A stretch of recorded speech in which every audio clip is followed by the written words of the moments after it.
India TV YouTube channel को subscribe करें और बेल आइकन दबाएं।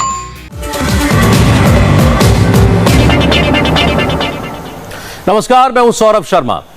देश के लिए आने वाले 1-2 महीने बहुत अहम हैं। इन 1-2 महीनों में तय होगा कि कोरोना की थर्ड वेव आएगी या नहीं, क्योंकि इसी 1 महीने के अंदर कांवड़ यात्रा है, बकरीद है, रक्षाबंधन है, जन्माष्टमी है। ये ऐसे मौके हैं जब पूरे देश में लोग इकट्ठा होते हैं और कोरोना का खतरा बढ़ता है। इसीलिए प्रधानमंत्री नरेंद्र मोदी ने अल्टीमेटम दिया। ये अल्टीमेटम क्या है और कैसे प्रधानमंत्री नरेंद्र मोदी और उनकी टीम थर्ड वेव को रोकने के लिए एक्शन में है, देखिए हमारी ये स्पेशल रिपोर्ट।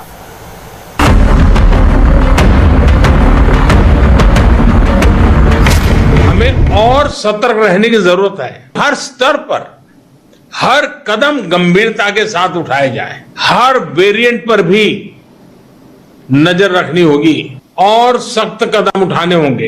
एक्सपर्ट्स लगातार स्टडी कर रहे हैं। पूरी टीम हर बदलाव पर नजर कर रही है। अधिक भीड़ वाले जो आयोजन रुक सकते हैं, उनको हमें रोकने का प्रयास करना चाहिए।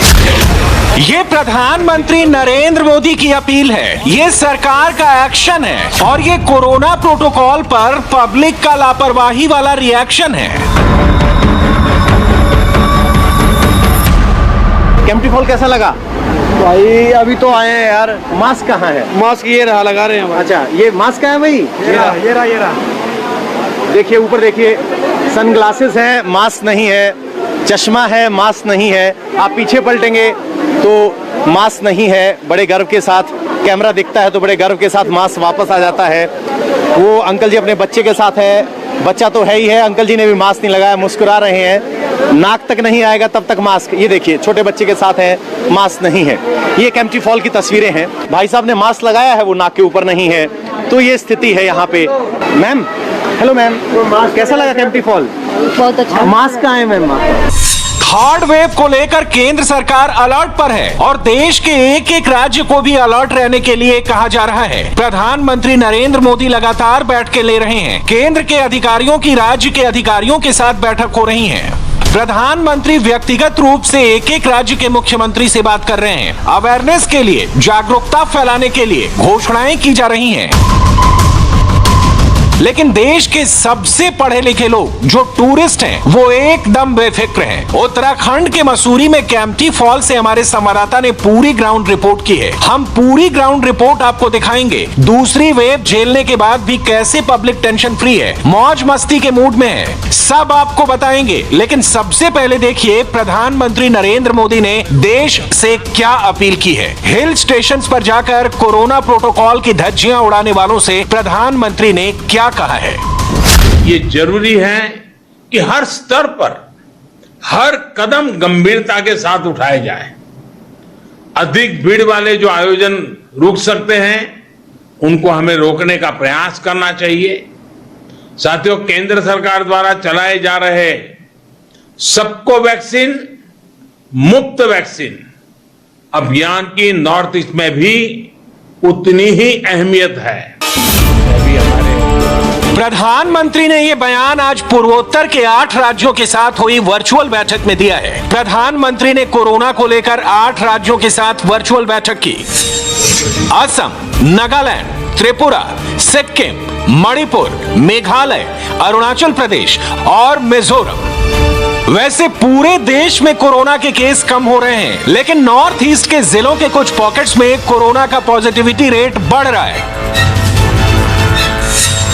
देश के 58 जिलों में इस वक्त कोरोना का 10% से ज्यादा का पॉजिटिविटी रेट है। इसका मतलब हुआ कि अगर इन जिलों में कोरोना की जांच की जा रही है तो 100 लोगों की जांच पर 10 लोग कोरोना पॉजिटिव निकल रहे हैं। लेकिन नॉर्थ ईस्ट के लिए चिंता की बात यह है कि 10% पॉजिटिविटी रेट वाले इन 58 जिलों में से 37 जिले नॉर्थ ईस्ट के राज्यों से है।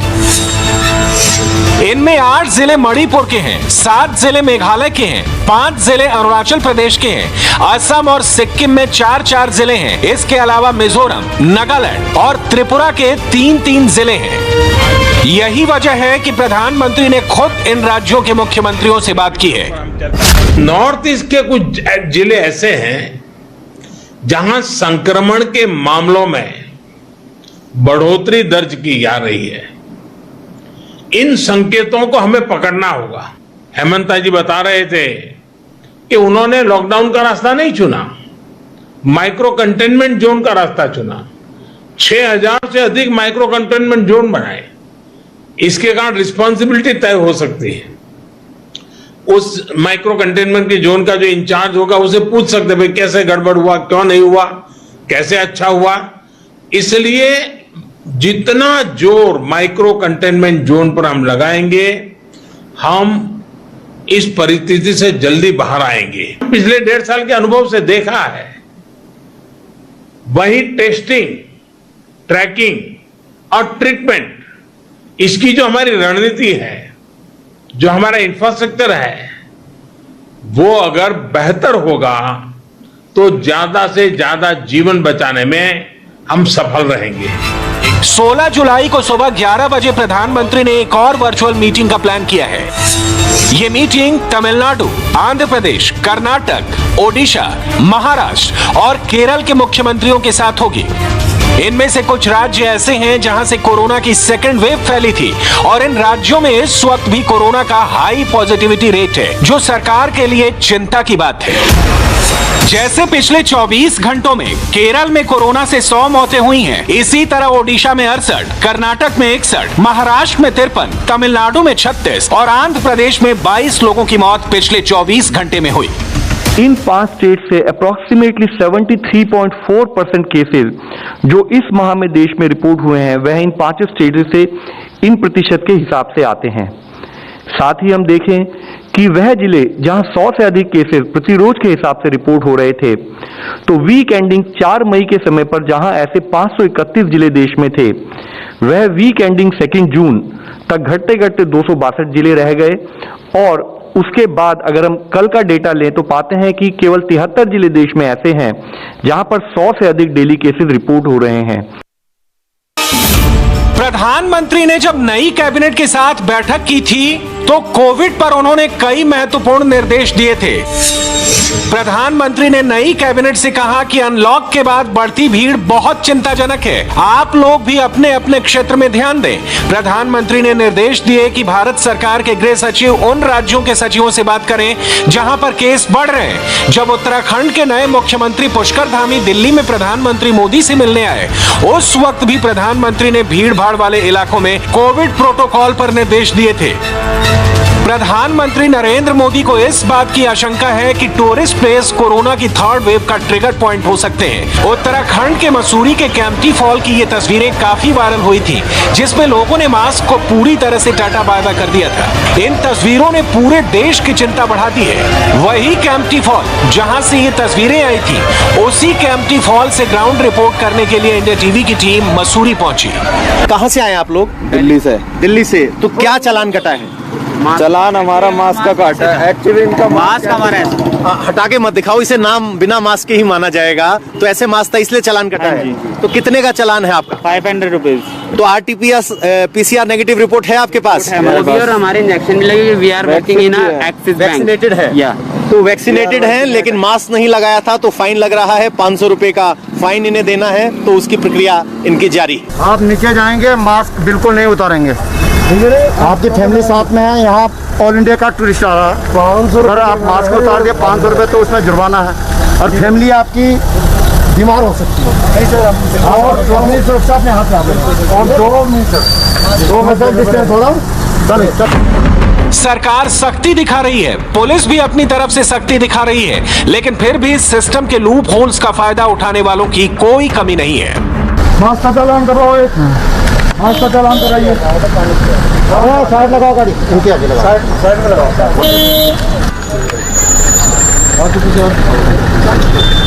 मेरा मास्क का नहीं सर, पानी पिया था। एक और परिवार है जो बिना RT-PCR रिपोर्ट के यहाँ पहुँचा है। सदा जी हैं। सदा जी, आप कहाँ से आ रहे हैं? जलंधर सिटी से आ रहे हैं जी। अच्छा, कब आए थे मसूरी? कल आए थे। कल आए थे। तो आरटीपीसीआर रिपोर्ट नहीं है तो क्या आपको पता नहीं था वो चाहिए? हमने वैक्सीन वगैरह सब लगाई हुई है ना। हाँ। हमने वैक्सीन वगैरह सब लगाई हुई है। वैक्सीन के बावजूद भी आरटीपीसीआर नेगेटिव रिपोर्ट चाहिए? वो हमें आगे किसी प्रशासन ने बताया नहीं था, नहीं तो हम करवा लेते। अच्छा, तो वहाँ जब आप मसूरी में एंट्री कर रहे थे तब आपसे नहीं पूछा किसी ने? किसी ने पूछा नहीं, किसी ने नहीं पूछा जी, किसी ने नहीं पूछा जी, किसी ने नहीं पूछा। तो अब आपको ये पुलिस वाले क्या कह रहे हैं? ये कुछ नहीं कह रहे हैं जी। मैं अगर चेक करना चेक कर लीजिए, कौन सी बात है। अच्छा, हाँ जी। लेकिन रिपोर्ट नहीं है कुल मिलाकर। तो एक परिवार और है जिसके पास कोविड नेगेटिव रिपोर्ट नहीं है, ये भी यहाँ केम्प्टी फॉल पहुंचे हैं। फिर एक गाड़ी और फिर वही सवाल कि अगर नेगेटिव रिपोर्ट नहीं है और बिना नेगेटिव रिपोर्ट के आप मसूरी नहीं आ सकते तो फिर केम्प्टी फॉल तक ये परिवार कैसे पहुंच गया? क्या प्रशासन जो देहरादून से आगे मसूरी रोड पर चेकिंग कर रहा है, क्या वहां कोई कमी है? आदेश जब ऊपर से निकलता है तो जमीन तक लागू होने तक वो कैसे बदल जाता है और कैसे उस आदेश की अवहेलना होती है, और यही अवहेलना कोविड को न्योता देती है। आखिर हम उस जगह पर भी पहुंचे जहां पर केम्प्टी फॉल है और जहां की तस्वीरें वायरल हुई थी। इस वक्त हम मसूरी के केम्प्टी फॉल पर हैं। यही वो केम्प्टी फॉल है जिसकी तस्वीरें इंटरनेट पर वायरल हुई तो सबने सवाल उठाए कि कोविड प्रोटोकॉल्स का पालन कैसे होगा। लेकिन फिलहाल केम्प्टी फॉल पूरी तरीके से खाली है। इसके पीछे की वजह कोविड प्रोटोकॉल नहीं है, बल्कि कल मसूरी में बारिश हुई है। बारिश की वजह से पानी का बहाव ज़्यादा है और बीच बीच में पत्थर भी आ रहे हैं, और यही वजह है कि पुलिस तैनात यहाँ की गई है और टूरिस्ट को यहाँ आने से रोका जा रहा है। लेकिन इसका मतलब ये नहीं है कि केम्प्टी फॉल पर टूरिस्ट की भीड़ नहीं है। आइए हमारे साथ, ये इस इलाके से जब आप ऊपर निकलते हैं तो नए कोविड प्रोटोकॉल्स के तहत आपको यहाँ पर हर आधे घंटे में 50 लोगों को आने की अनुमति है। लेकिन अब वो अनुमति काम नहीं कर रही है क्योंकि पुलिस यहाँ तैनात की गई है। जो लोग यहाँ आ रहे हैं उन्हें बारिश की वजह से रोक दिया गया है और वो नीचे नहीं जा पा रहे हैं। लेकिन बड़ी संख्या में लोग यहाँ पहुँच रहे हैं। कुछ टूरिस्ट यहाँ हैं, कुछ यहाँ हैं, कुछ यहाँ हैं। तो एक सेकेंड, भीड़ की कमी नहीं है, भीड़ बहुत है, लेकिन केम्प्टी फॉल में फिलहाल एंट्री नहीं है यहाँ। और यहाँ के जो दुकानदार हैं वो कह रहे हैं कि अगर केम्प्टी फॉल में टूरिस्ट नहीं आएंगे तो उनका काम धंधा कैसे चलेगा, खासकर तब जब 2 साल से उनका पूरा जीवन यापन इसी टूरिज्म पर निर्भर था। पहले तो मास्क लगा लीजिए श्री शर्मा जी। कोई दिक्कत नहीं है, कोई दिक्कत नहीं है, मैं नहीं चाहिए। Thank you sir. मेरा नाम अश्विनी शर्मा है। मैं 700 से 800 किलोमीटर दूर से इधर आया हूँ, प्लस पुलिस वाले डंडे मेरे को मार रहे हैं। किस बात पे? इस बात पे, मैं मेरे दोस्तों के पास पैसे खत्म हो गए थे। मैंने बोला मैं इनको पैसे देने के लिए जा रहा हूँ, उन्होंने मेरे को डंडे मारे। मैंने बोला किस बात में, मैं इस पैड़ी से नीचे नहीं जाऊंगा। उन्होंने मेरे को डंडे मारे। किस बात पे? या तो इनका फॉल्ट ये है या तो इनको ऊपर बोर्ड लगाना चाहिए कि जहाँ पे इस प्रकार की फैसिलिटी उपलब्ध है या इस प्रकार की फैसिलिटी उपलब्ध नहीं है। ये खुद भी मेहनत कर रहे हैं प्लस हमें भी मेहनत करवा रहे हैं। इनका ये फॉल्ट है। ये खड़े हैं, मास्क नहीं लगाया है, ये खड़े हैं, इन्होंने मास्क नहीं लगाया, इन्होंने मास्क नहीं लगाया है। ये सब अपनी परेशानी बताने तो आ रहे हैं लेकिन मास्क लगाने को लेकर सचेत नहीं है। पीछे पलट जाइए, छोटे बच्चे के साथ मैम आई हैं, खाना खा रहे हैं तो मास्क हटाना ही पड़ेगा, लेकिन भीड़ भी है। भाई साहब ने मास्क लगाया है, वो नाक के ऊपर नहीं है। तो ये स्थिति है यहाँ पे। सामने देखेंगे तो वहां भी एक परिवार आपको बैठा दिखाई दे जाएगा। आप सोचिए, ये सब वो लोग हैं जो पहाड़ के नहीं हैं। जब आप पहाड़ उतर कर आते हैं तो सांस उखड़ने लगता है और सभी को मास्क हटाने की जरूरत महसूस होती है। और यही वजह है कि हिल टूरिस्ट स्टेशन पर लोग आपको मास्क नीचे किए हुए मिल जाएंगे क्योंकि वो हाँफने लगते हैं। इसी केम्प्टी फॉल पर कुछ ऐसे लोग भी नजर आए जिन्होंने मास्क ना लगाने के लिए अजीबोगरीब तर्क दिए। प्रधानमंत्री नरेंद्र मोदी ने ऐसे ही कोरोना स्प्रेडर्स की तरफ इशारा किया था। घूंघट नहीं, मास्क है, तो चुन्नी से काम नहीं चलेगा, मास्क लगाइए। अरे कुछ भी, तो देखिए सिर्फ डायलॉग हैं और कुछ नहीं। चलिए ठीक है। कहावत होती थी कि बेवकूफ आज के जमाने में जो मास्क न लगाए उन्हें कोविड कूफ कहते हैं, क्योंकि बेवकूफ कहना थोड़ा सा डेरोगेटरी हो जाता है। लेकिन मास्क अगर आप नहीं मान रहे तो कोविड कूफ जरूर कहा जा सकता है आपको। प्रशासन की सख्ती और पुलिस के रोक लगाने के बाद भी लोगों ने झरने में नहाने की दूसरी जगह ढूंढ निकाली है और यहाँ भी कोरोना के प्रोटोकॉल्स की धज्जियां उड़ाई जा रही हैं। मसूरी में बारिश हुई तो केम्प्टी फॉल में पानी बढ़ गया। उसके बाद प्रशासन की तरफ से यहाँ रोक लगा दी गई है। ऊपर जो इलाका देख रहे हैं वहाँ लोग पहले नहाते थे, वहाँ पुलिस ने रोक लगाई तो लोग यहाँ नीचे पहुँच गए और अब नीचे आकर नहा रहे हैं। जितने लोग नहा रहे हैं उससे कहीं ज़्यादा लोग यहाँ वेटिंग है, इंतज़ार कर रहे हैं और यहाँ भीड़ उतनी ही है। कहा जा रहा है कि एक वक्त में 50 लोग ही यहाँ केम्प्टी फॉल में अंदर घुसने दिए जाएंगे। अगर मैं आपको गिनकर बताऊं तो अभी यहाँ 80 से 90 लोग हैं और बाकी लोग यहाँ बिना नहाते हुए फोटो खिंचाने के लिए खड़े हैं। किसी के पास मास्क नहीं है, सब अपनी सेल्फी को चमकाना चाहते हैं। यहाँ ये लोग झरने का फोटो ले रहे हैं तो उनमें से सिर्फ एक शख्स ने मास्क लगाया है और वो वहाँ बिना मास्क के बड़ी शान से वेव कर रहे हैं जैसे उन्होंने कोई बड़ा मेडल जीत लिया हो। लेकिन हकीकत ये है कि टूरिस्ट हैं, केम्प्टी फॉल आए हैं और वो यहाँ नहाने का कोई भी मौका गंवाना नहीं चाहते। कैमरामैन विजय ममगई के साथ पवन नारा, इंडिया टीवी। चुनौती सिर्फ कोरोना की तीसरी लहर ही नहीं है। देश के अलग अलग हिस्सों में कुदरत ने कहर बरपा रखा है। भारी बारिश और क्लाउड बर्स्ट ने हिमाचल से लेकर उत्तराखंड तक भारी तबाही मचाई। कहीं रेत की तरह पहाड़ ढह गया, कहीं टिंकों की तरह महान मकान बह गए। सबसे ज्यादा तबाही हुई है हिमाचल प्रदेश में। मुसीबत अभी खत्म नहीं हुई है। हिमाचल के लिए अगले 36 घंटे बेहद इंपॉर्टेंट हैं। अभी से येलो अलर्ट जारी कर दिया गया है और अगर सिचुएशन आउट ऑफ कंट्रोल हुई तो क्या होगा इसका आप अंदाजा भी नहीं लगा सकते। ये रिपोर्ट देखिए और समझ जाएंगे हम किस खतरे की बात कर रहे हैं।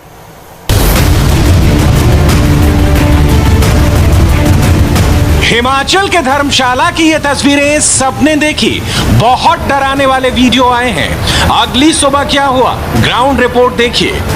इस वक्त हम मौजूद हैं धर्मशाला के भागसू में, जहां पर कल भारी बारिश होने के बाद ठीक मेरे पीछे आप देख सकते हैं जो पानी जो था वो यहां पर एक नदी की तरह बह रहा है। हिमाचल में अलग अलग इलाकों में कहर देखने को मिला है। ये कांगड़ा है, यहाँ पहाड़ टूटकर गांव आ गिरा।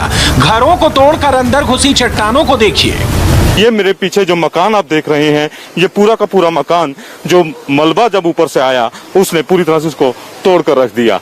ये जिस सिर्फ अपनी कह सकते हैं कि एक मकान का ढांचा यहाँ पर बचा हुआ है, बाकी सब कुछ जमींदोज हो चुका है। धर्मशाला और कांगड़ा में ऐसी तबाही हुई है कि लगा केदारनाथ जैसा हाल होगा। पानी आया, चट्टानें आई, सब कुछ अचानक बहने लगा। आखिर हुआ क्या, कैसे धर्मशाला में यकायक इतना पानी आया और सब कुछ अपने साथ बहाकर ले जाने लगा।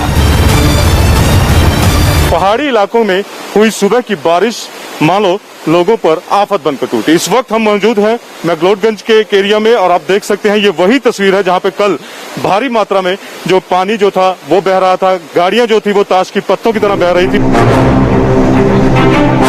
गाड़ियां बहने लगी। हजारों टूरिस्ट कुदरत के इस गुस्से के बीच में फंस गए।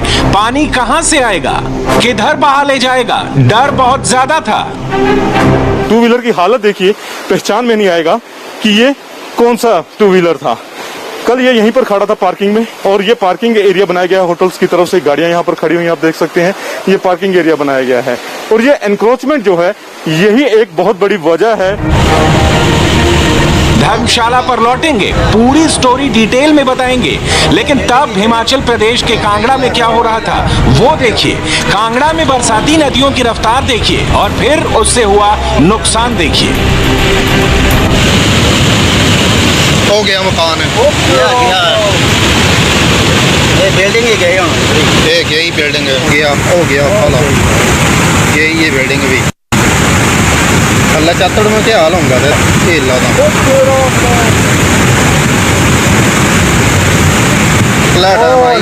हो गया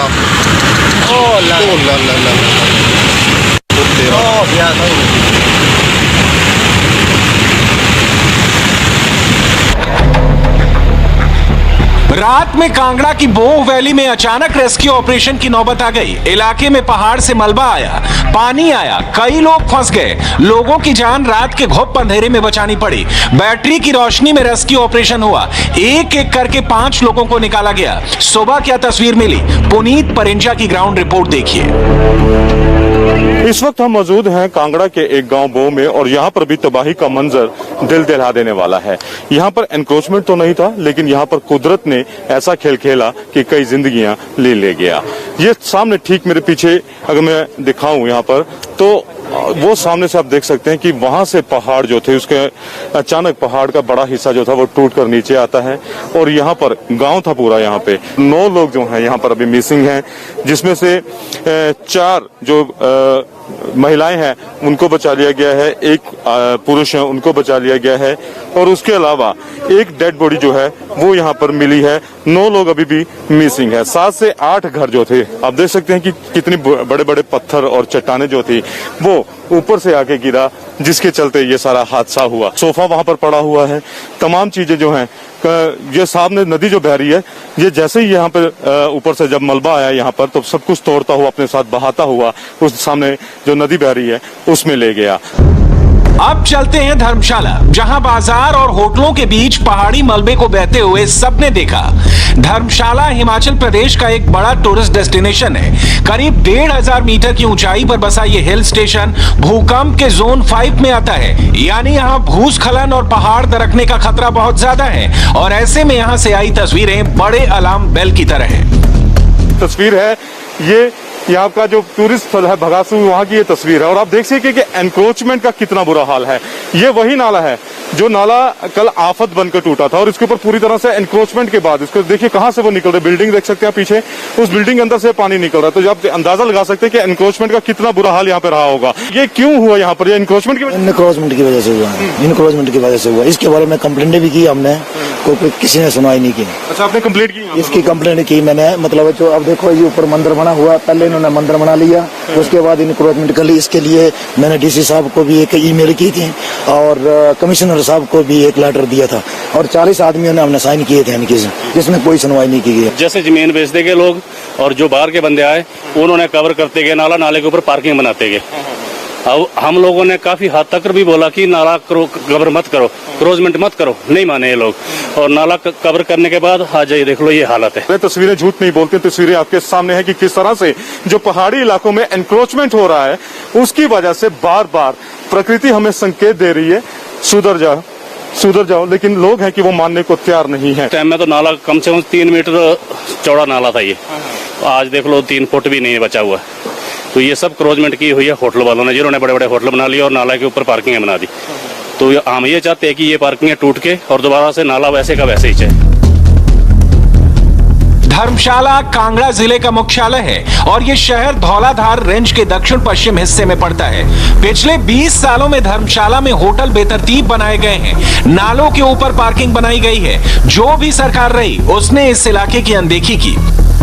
पहाड़ों पर जिस तरह से टूरिज्म के नाम पर एनक्रोचमेंट हो रही है, कहीं ना कहीं ये उसके पीछे एक भारी वजह है कि जो कल दृश्य यहाँ पर देखने को मिला, जो नाले हमने यहाँ पर कैप्चर कर लिए हैं, जो प्राकृतिक स्रोत थे पानी को लाने के, उनके ऊपर बड़ी बड़ी बिल्डिंग्स बनाकर तैयार कर दी और जब उनको पानी की निकासी नहीं मिलेगी तो कुछ इसी तरह का विनाशकारी रूप जो है। ये सड़क जो थी, अब ये सड़क जो थी कल तक तो ये थी, लेकिन अब ये जो है पूरा जो नाला है ये अब वहां से ना बहकर अब सड़क से होता हुआ नीचे जा रहा है।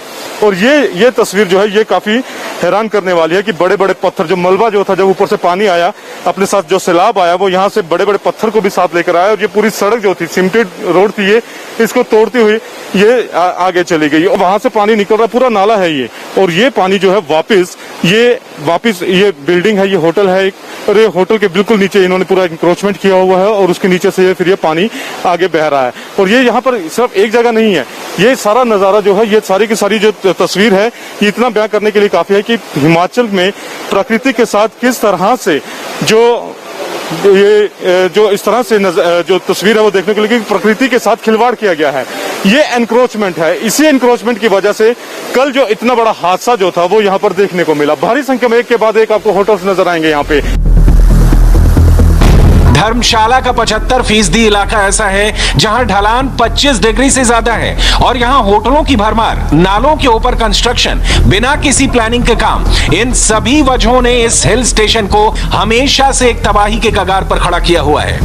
ये नाला है सामने, ये बिल्कुल जो नाला आप देख रहे हैं सामने, ये नाला जो था ये नदी का रूप धारण कर गया था। और इसके पीछे वजह यही है कि जो लगातार यहाँ पर जो एनक्रोचमेंट है, ये जो नदी नाले हैं यहाँ पर, बरसाती नाले जिनको बोलते हैं, छोटे छोटे नाले बने होते हैं, पहाड़ों से पानी आता है, ये जो नाले होते हैं इनके ऊपर बहुत ज्यादा एनक्रोचमेंट इनके किनारे हो जाती है। ये सामने गाड़ी है, ये मलबे में कल दब चुकी थी पूरी तरह से, ये इसे आज निकाला गया है गाड़ी को। अंदर आप देख सकते हैं, अंदर की तस्वीर जो है वो आपको और हैरान करने वाली यहाँ पर आपको तस्वीर जो है नजर आएगी कि बिल्कुल बुरी तरह से ये गाड़ी जो है, ये जो रात को जब ये कल यहाँ पर सैलाब आया मलबे के साथ, तो ये पूरी गाड़ी जो थी उसमें ये दब गई थी। ऊपर से पानी आ रहा था सुबह, यहाँ पहले कोई हमको लाइट गई बंद है, सब कुछ कोई लाइट बंद है, कल की बंद है, गाड़ियां भी धो रहे हैं, गाड़ी में खुद पानी यहाँ पे फंसी हुई थी, गाड़ी बहुत फंसी थी। जो बेसमेंट थे, जो लिफाफा उड़ता है ना, ऐसे मोटरसाइकिल उड़ रहे थे कल, 14-15 के करीब मोटरसाइकिल थे, 12-15 के करीब गाड़ियां थी जो ऊपर से हो गई, अभी तो टो करके जा भी चुकी हैं। एक नई क्रेटा गाड़ी, आप ऊपर जाके मंजर देखना, जाके आपको पूरा क्लियर हो जाएगा। धर्मशाला में या तो कई इलाकों में सीवेज सिस्टम नहीं है या कहीं है भी तो उस पर अवैध निर्माण है। यहाँ पहाड़ों की मिट्टी कमजोर है जिससे हमेशा भूस्खलन का खतरा बना रहता है। यही वजह है कि इस बार भारी बारिश के बाद जब नाले का पानी आया तो अपने साथ लोगों को बहा ले जाने की ताकत के साथ आया। जो नाले थे, नदियां नाले थे, छोटे छोटे थे, जिनसे पानी बहता था जब बरसात आती थी, उनके ऊपर हमने कब्जे करके बड़े बड़े होटल्स बना लिए। और अब क्योंकि जब पानी ज्यादा आया उनके लिए जगह नहीं थी, लिहाजा वो चीज यहाँ से जो गाड़ियां तोड़ते हुए निकल गए, यहाँ से वो सड़कें तोड़ते हुए निकल गए। यहाँ पर बाइक्स जो थी वो ऐसे जा रही थी जैसे, जो चश्मदीद है वो बताते हैं कि बाइक्स ऐसे थी जैसे यहाँ पे छोटे छोटे खिलौने जो थे वो अपने साथ बहा के लेकर जा रहा था। देखा जाए तो आधा हिंदुस्तान बारिश और बाढ़ से बेहाल है, लेकिन कुदरत का कहर पहाड़ों पर सबसे ज्यादा टूटा है। बादल फटने से पहाड़ पर बड़ी तबाही हो रही है। पहाड़ों पर बारिश इतनी ज्यादा हो रही है कि नदियां खतरनाक हो गई हैं। जो रास्ते में आ रहा है उसे अपने साथ बहा कर ले जा रही है। बहुत ही दुर्भाग्यपूर्ण घटना घटित हुई है और पिछले 2 दिनों से लगातार बारिश के कारण हिमाचल प्रदेश में सबसे ज्यादा अगर नुकसान हुआ तो यही कांगड़ा जिला के अंतर्गत ये इस बोह गांव में हुआ है। और इसके साथ साथ में जो शाहपुर का दूसरा इलाका है हमारा, वो रजोल, और उस इलाके में भी नुकसान काफी हुआ है। हम हिमाचल प्रदेश सरकार की ओर से जो रेस्क्यू ऑपरेशन है उस पर पूरा जोर से काम कर रहे हैं और उसके बाद हम सुनिश्चित करेंगे जिन लोगों के घर टूटे हैं, नुकसान हुआ, उनको घर देंगे। और उसके साथ जिनकी दुखद मृत्यु हुई है, जो सूचना के अभी तक तो उसमें एक ही जानकारी मिली है कंफर्म जो है हमारे पास, तो उनको राहत का जो हमारा प्रोविजन है उसके अंतर्गत 4 लाख रुपए देने का जो प्रोविजन है उसके तहत हम वो भी करेंगे। हिमाचल हो या उत्तराखंड, हर जगह बारिश बाढ़ ने लोगों की जिंदगी मुश्किल में कर दी है। हिमाचल प्रदेश के कांगड़ा, धर्मशाला, लाहौल स्पीति, मंडी में सबसे ज्यादा कहर देखने को मिला है। पहाड़ों में इतनी बर्बादी की एक बड़ी वजह अवैध निर्माण भी है। चाहे उत्तराखंड हो या हिमाचल, पहाड़ों पर अवैध निर्माण तेजी से हो रहा है। पहाड़ी इलाकों में तबाही का ये मंजर बार बार देखने को क्यों मिलता है? क्यों हम पीछे जो तबाही के मंजर होते हैं उनसे सबक नहीं लेते? उसके पीछे एक बड़ी वजह है कि बिजनेस, या यूं कहें कि ज्यादा पैसे के लालच में हम प्रकृति के साथ खिलवाड़ करना शुरू कर देते हैं। और ये मैं खुद नहीं कह रहा हूं, ये तस्वीर यहाँ पर बयां कर रही है। देख सकते हैं हम कि यहाँ पर जो एंक्रोचमेंट है वो कितनी बड़ी संख्या में हुई है। यहाँ पर ये तमाम जो कंस्ट्रक्शंस है, ये पूरा का पूरा जो बरसाती नाला है जिसकी वजह से कल ये इस एरिया में भारी तबाही हुई, ये वो तस्वीर है। ये देखिए अब पानी अब कहां से निकल रहा है। ये बरसाती नाले के ऊपर ही पूरी एनक्रोचमेंट जो है वो खड़ी की हुई है। और ये सिर्फ एक जगह नहीं है, अगर तस्वीर दिखाएं तो ये पूरी की पूरी लाइन जो है ये इसी बरसाती नाले के ऊपर खड़ी हुई है और उसके ऊपर पार्किंग बना दी गई है। उसी के ऊपर हमने बड़े बड़े होटल्स खड़े कर दिए हैं। देहरादून के बाहरी इलाके में इस नाले की रफ्तार देखिए और उस पर गुजरते हुए लोग। चक्राता की कोठी तहसील में ये लोग अपनी जान को जोखिम में डालकर नाला पार कर रहे हैं। ना यहाँ रेलिंग है, ना रस्सी, बस एक दूसरे का हाथ पकड़कर ये लोग नाले को पार कर रहे हैं। पानी का बहाव इतना तेज है कि अगर हाथ छूटा तो बचने की गारंटी बहुत कम होगी। संतुलन बनाना मुश्किल है और अचानक महिला का हाथ छूट भी गया, लेकिन तभी दूसरे शख्स ने उसे बचा लिया। चक्राता के विकास नगर की हालत देखिए। बारिश के बाद आई बाढ़ ने पूरे इलाके को अपनी चपेट में ले लिया। पानी घरों के अंदर, घरों के ऊपर से बहने लगा। लोग मलबे को भी हटाते रहे ताकि घर पर दबाव ना पड़े और वो ढह न जाए। जम्मू कश्मीर का हाल देखिए। डोडा में बादल फटा तो सड़कें टूट गईं। कठुआ जिले में भी उज्ज नदी का जलस्तर काफी बढ़ गया। लोगों से कहा गया कि सावधानी बरतें। वहीं सांबा में भारत पाकिस्तान इंटरनेशनल बॉर्डर के पास काफी तेज बारिश हुई।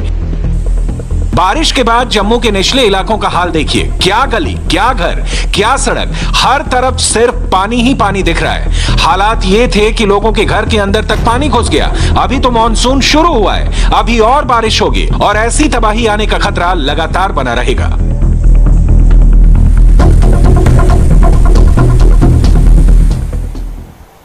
पानी में डूबती एक बस से यात्रियों को कैसे बचाया गया, हैरान करने वाली तस्वीरें इस ब्रेक के बाद।